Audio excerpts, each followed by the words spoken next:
আচ্ছা, আপনারা কি জানেন এই দুইজন মানুষের ভিতর অসাধারণ কিছু মিল আছে?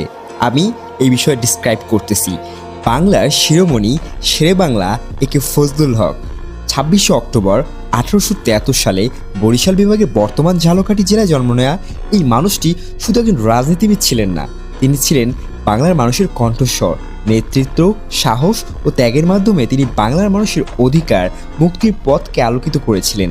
তার অবদান কোনো এক সময়ের মধ্যে সীমাবদ্ধ নয়, তা বাংলার ইতিহাসে চিরস্থায়ীভাবে খোদাই হয়ে আছে। ১৯৪০ সালে লাহোরের অধিবেশন তার জ্বালাময়ী, নির্ভীক ও ঐতিহাসিক বক্তৃতার পর মানুষ তাকে ভালোবেসে উপাধি দেয় বাংলার বাঘ, অর্থাৎ শেরে বাংলা।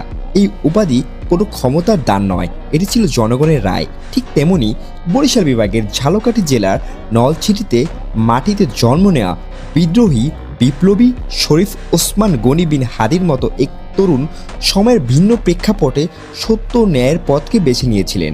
বরিশালের মাটিতে যে প্রতিবাদী রক্ত শেরেবাংলার মতো প্রবাহিত ছিল, সে একই আগুন হাদির ভিতরেও দেখা যায়।